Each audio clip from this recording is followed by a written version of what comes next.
Hello and welcome to episode 31 of the Throwback Podcast. I'm Mark from the Throwback Store and I'm here with Ginger Shaq. How are we doing? Well, I was all right. And then I watched last week's episode.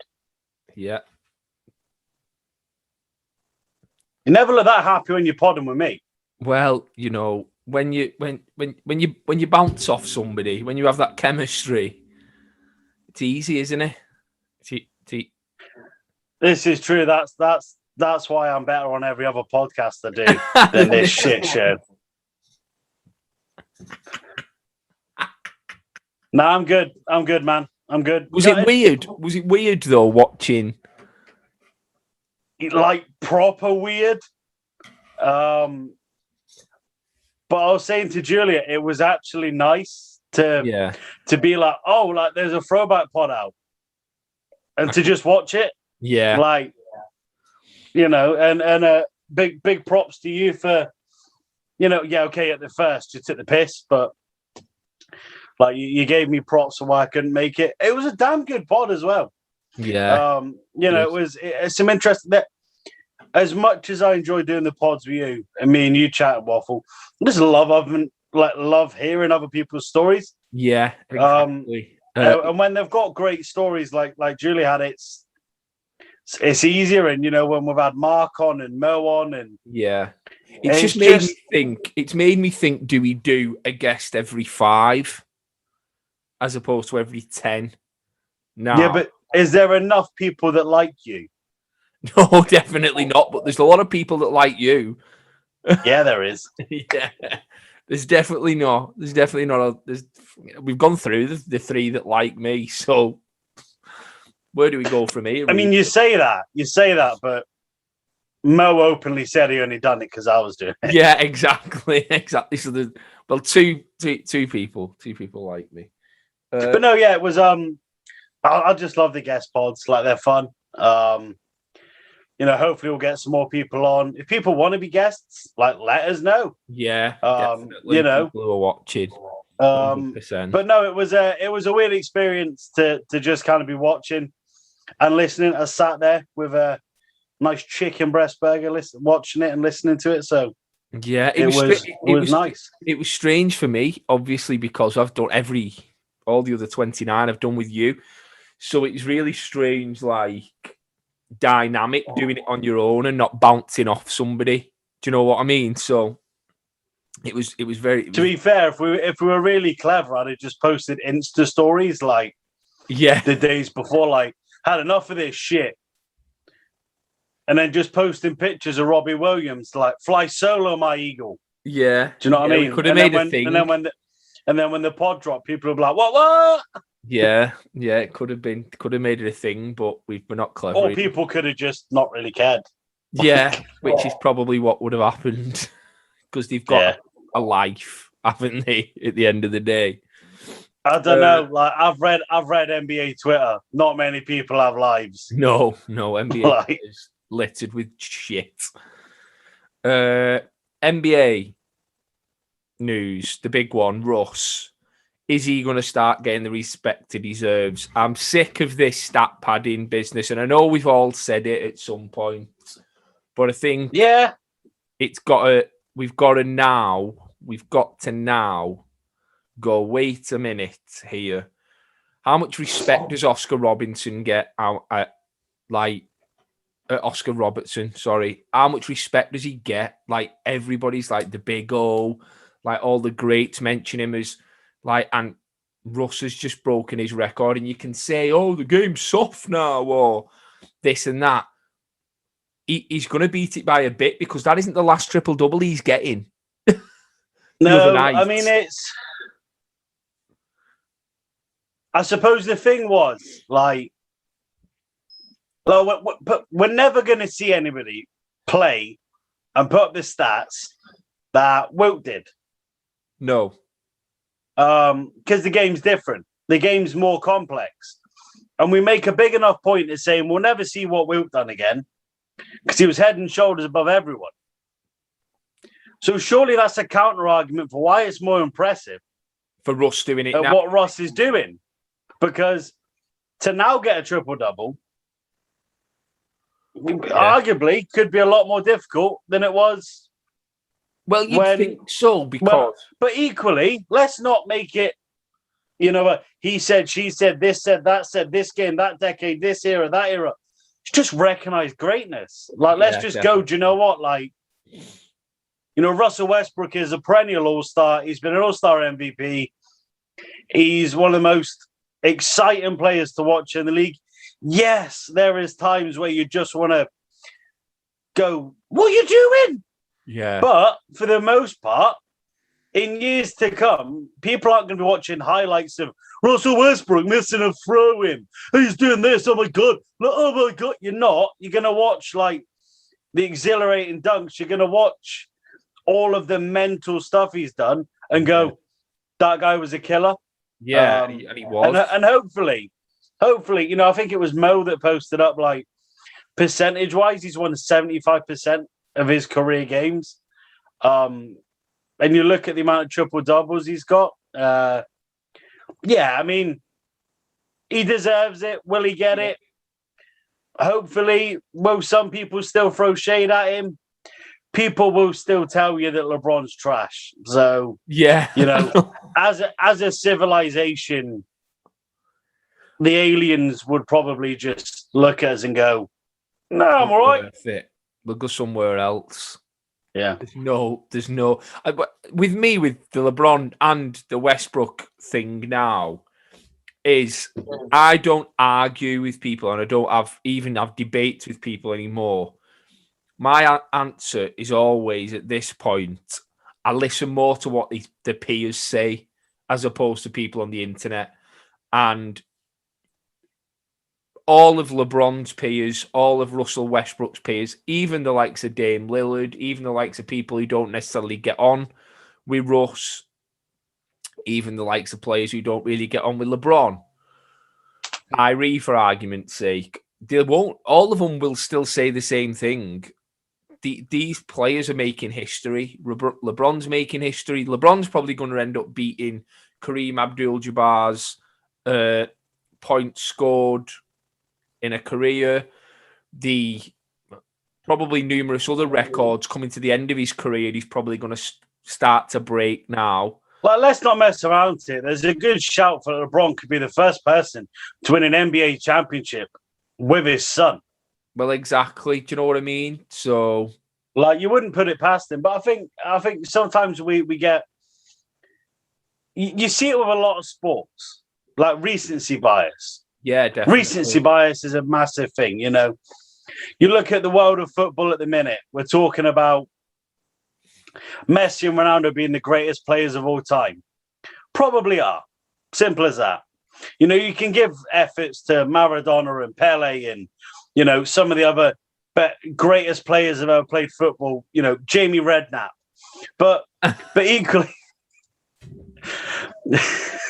weren't ready for that, were you? No, that weren't it, that. But you just have to, you have to look at it. Like you said, what their peers are saying, if the MVP was voted for by just the players, maybe we'd... LeBron would get it every year. Do you know what I mean? Yeah, but to be fair, that's just recruitment, isn't it? Yeah. Yeah, that's just because you want to play with him. No, but that's what I mean. And it's the same with Westbrook, going back to what we was initially talking about. When it's all said and done, you listen to what you're seeing all the players coming out and congratulating him and appreciate greatness. They're playing now. They understand how difficult it is to have a triple-double at all. Some of the best players in the world have never even had one triple-double. Yeah. So, yeah. Let's the level that he's played at for a number of years is actually ridiculous. So hats off to Russ. But talking about kind of sliding into another topic that we've got for today is players that haven't probably had the recognition that they deserve and are only starting to get at the end of their career. Again, similar to Russ and some other players. Chris Paul in Phoenix getting the Suns into the playoffs this year. How he's not a front runner for MVP is very surprising for me. And I think he might be up to number 4 now, but they're still looking at Jokic, Embiid. I think it's probably going to be Jokic. But what Chris Paul's done for the Suns, incredible. Put it this way. If Chris Paul started the season on the bench, he'd have won 6th Man of the Year. Yeah, exactly, yeah. But because he hasn't, yeah, like he's just almost kind of just a little bit. His impact. It is what it is. Like ridiculous. It's a fickle world. This is the thing, right? So what do you do? It's crazy when you think about like the dynamics in the NBA at the moment. In that the Jazz are probably going to be the best team in the West, and they're probably going to get swept in the first round of the playoffs. But Donovan Mitchell isn't even talked about in the MVP race. Chris Paul has took the Suns from just missing out last year to being the second best team in the West, which is a much harder conference than the East, or historically has been. He's not really been talked about in the MVP race. You've got Jokic, who's on a Nuggets team with the missing one of their all-stars, well, one of the best players in Murray. So he's going to get a lot more of the ball anyway. They're not, I think they're down at 5th or something in the... I think so. At the time of recording, they are 4th. 4th.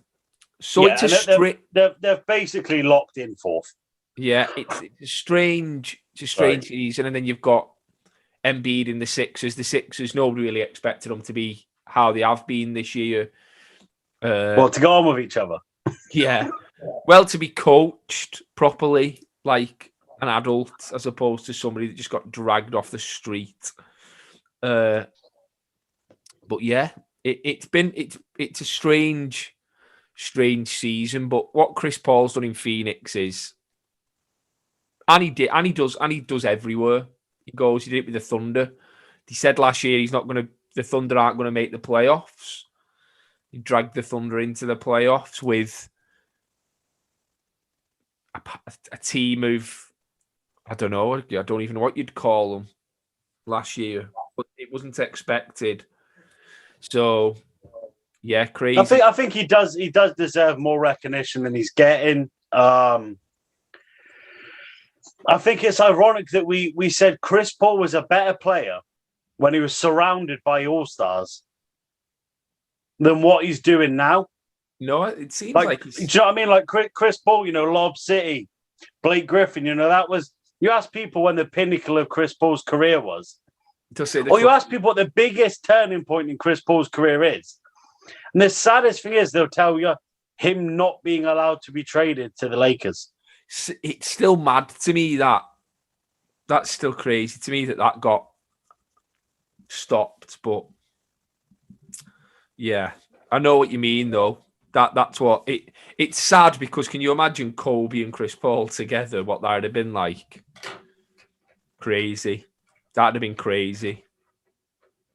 I mean, the Suns themselves, like it's great to see, and it's lovely to see like people that have been there for you can almost admire it more because you were there as a Sixers fan, but the likes of like Melvi and Ross McLeod and people that I know that are Suns fans that, have been part of the butt of the jokes, have been,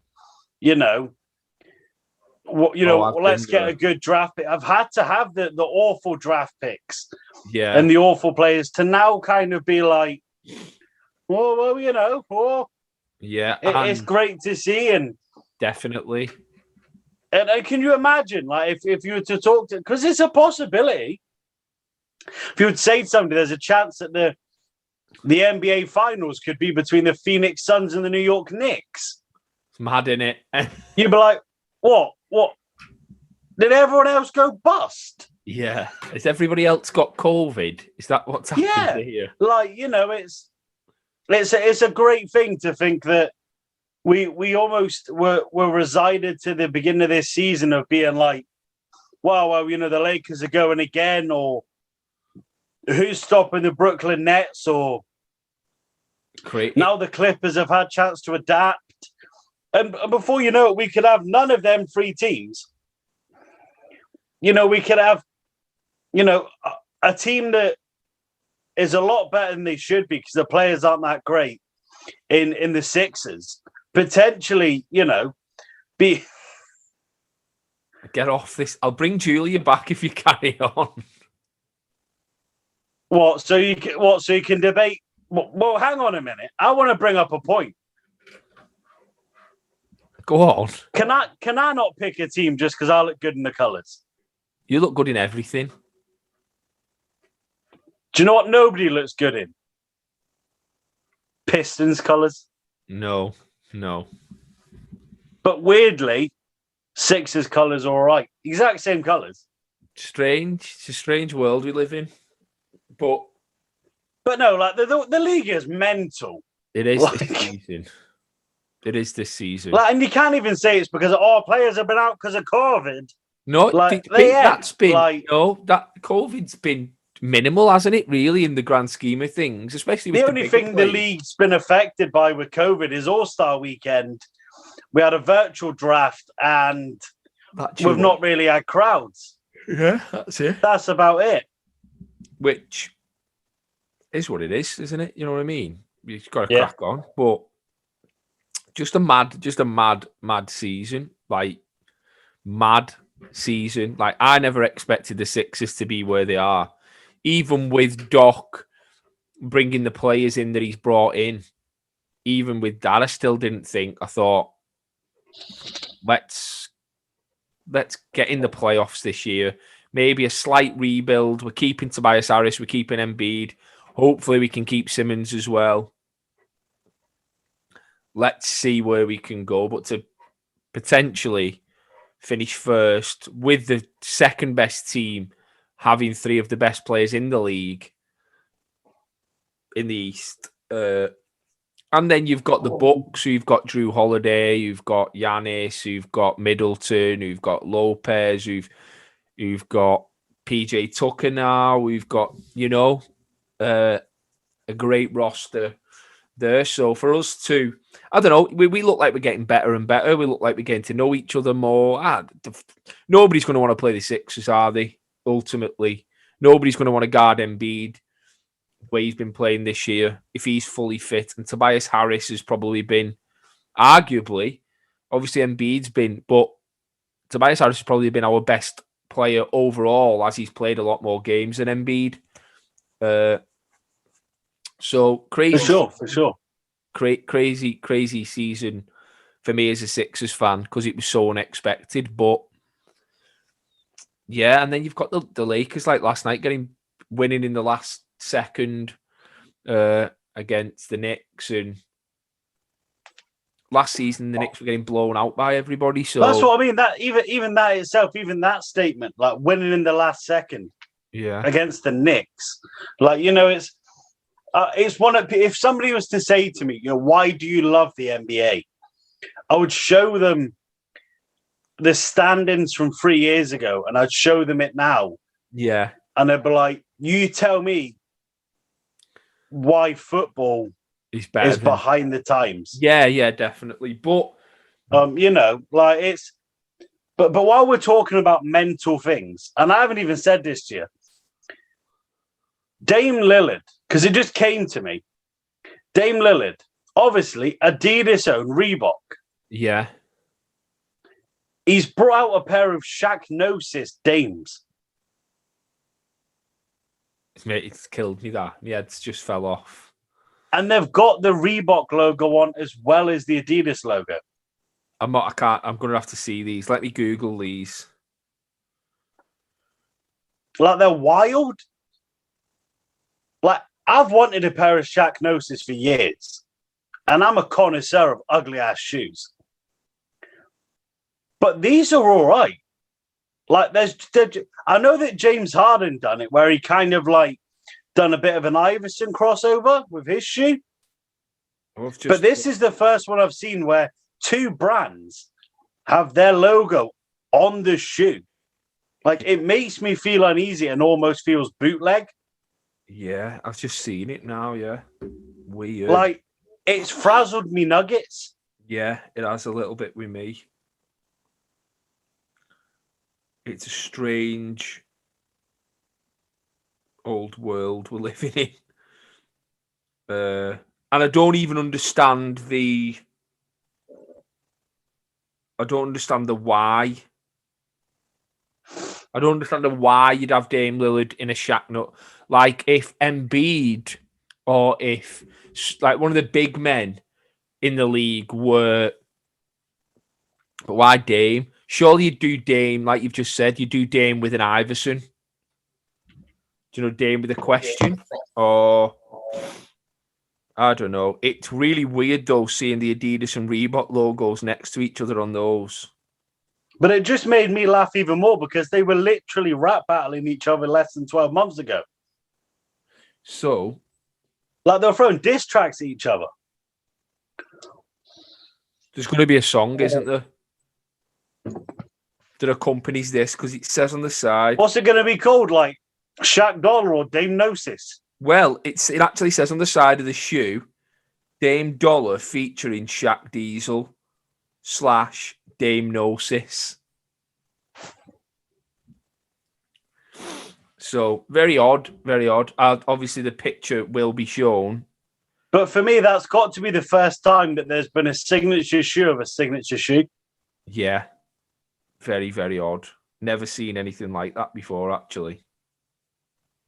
Strange. But I meant to mention it to you beforehand, but I almost feel like I've enjoyed the live reaction.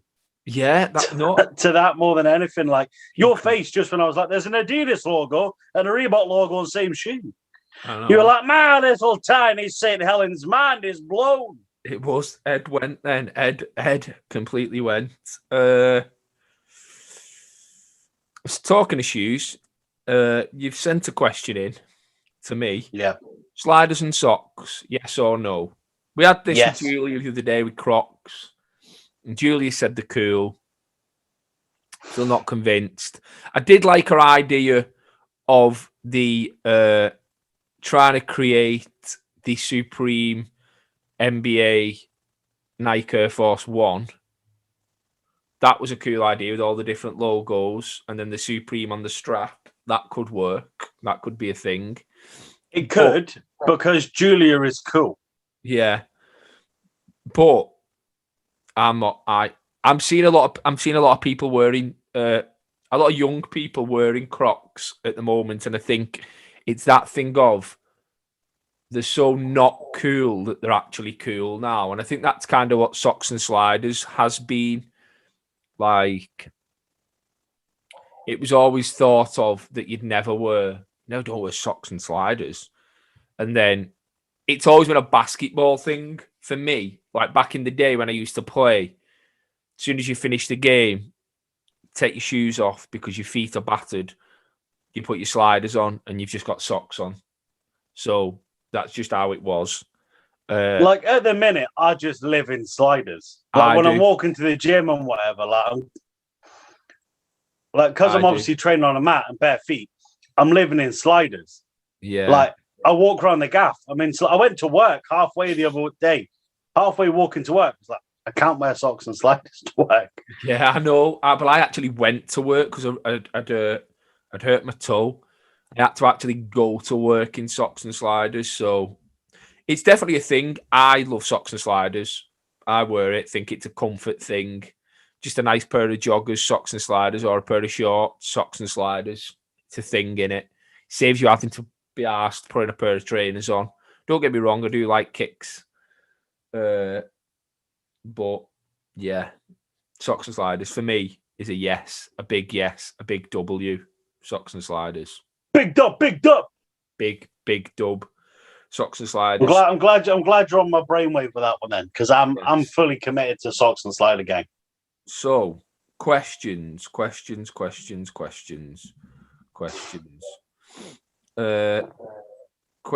from the pod before last. One thing is, the Throwback store on YouTube are 5 subscribers away from 1,000, which is big. I think it's big anyway. I think that's pretty impressive. I love that. I'd say so. I'm just going to click on. Whoa. I'm just going to click on and see if anybody has sent any questions over the last couple of pods that we've not answered. Because I feel like we do. I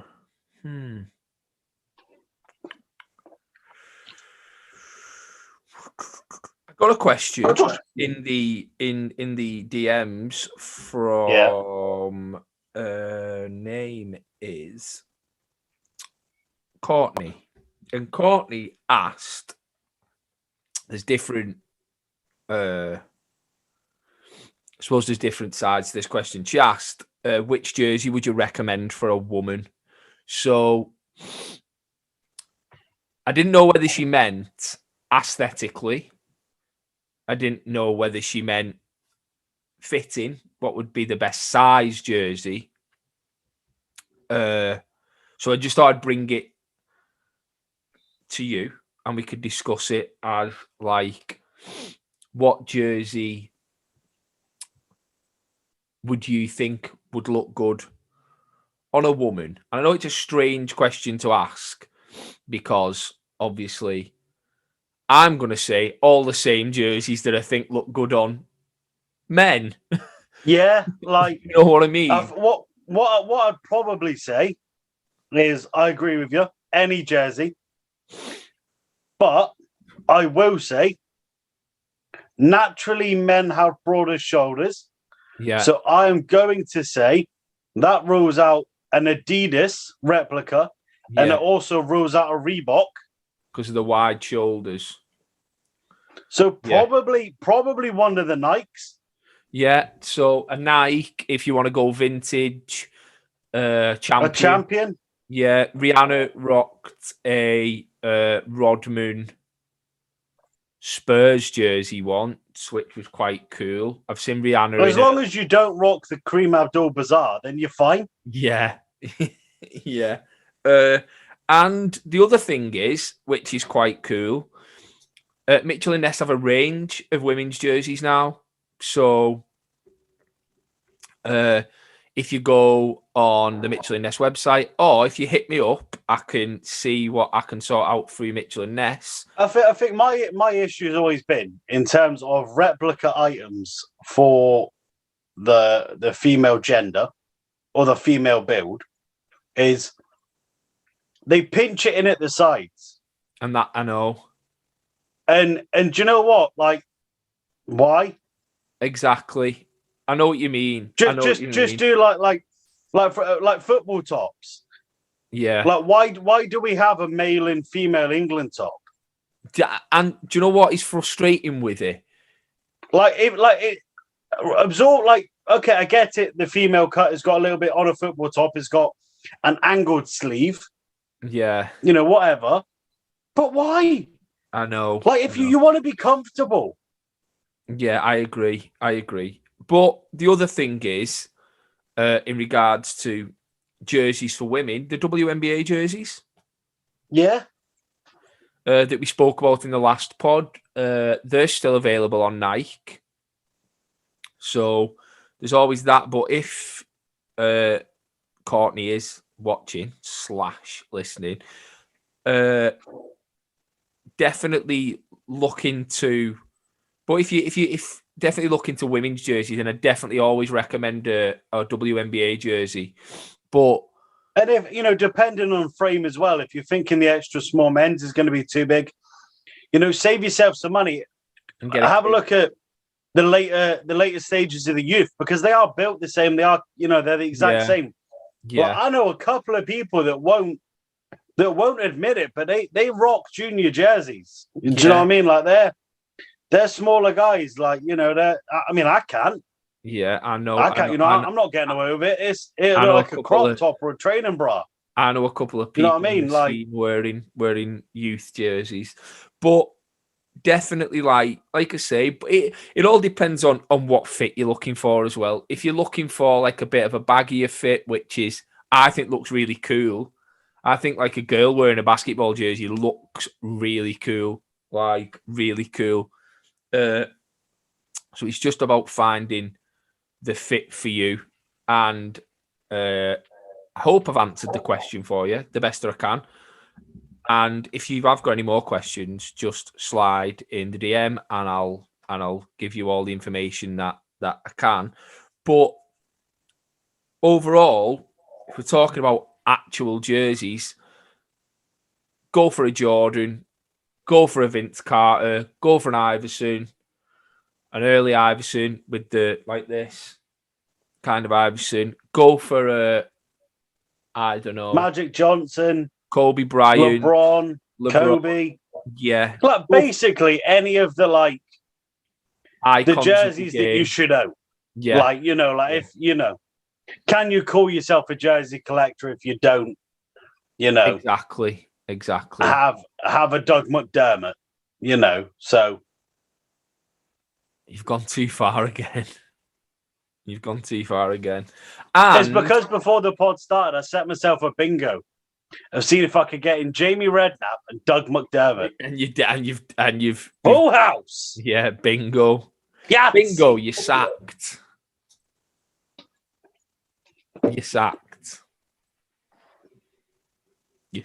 Sacking would imply that there's some form of payment or a contract. You skinflint fuck.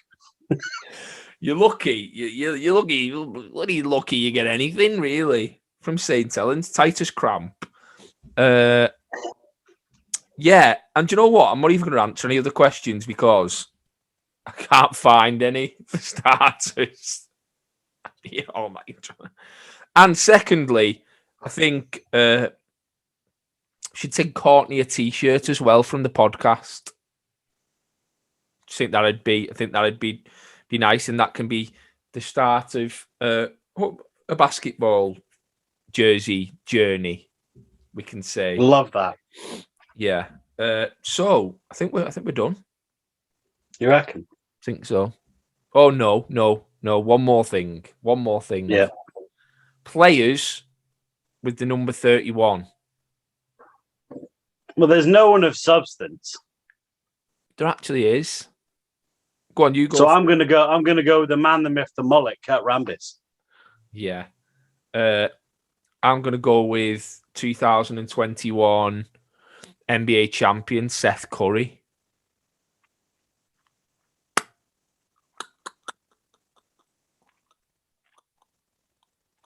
And big shout out to Reggie Miller as well. Talking of nobody with substance. But yeah, I'll go with Seth. I'll go with my boy Seth. Do you know why Seth's number 31? Nobody gonna tell me. One more than 30. Which is Steph Curry's number.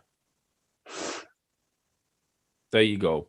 And he should have went with 29 because he's less than Steph. Well, apparently, just going into it, Del Curry, who is obviously the father of Seth and Steph, says that Seth's a better shooter when he's watched them both shoot. That's because he's Seth's agent. He's trying to get him the bag for the commission. He might not get him the bag, but he might get him a chip this year. Might get him a chip. And if he does, we all get the chip. Anyway. I like chips. Yeah, I had chips last night. Anyway, completely off subject. Fucking hell. We nearly got through a full episode without absolute fuckery, but no, I like chips. Chips and gravy. We're done. We're done for episode 31. We'll be back with episode 32 next week, and it's going to be magic, and Mark will show you his Johnson. Yes, it's going to be magic. Shaquille O'Neal.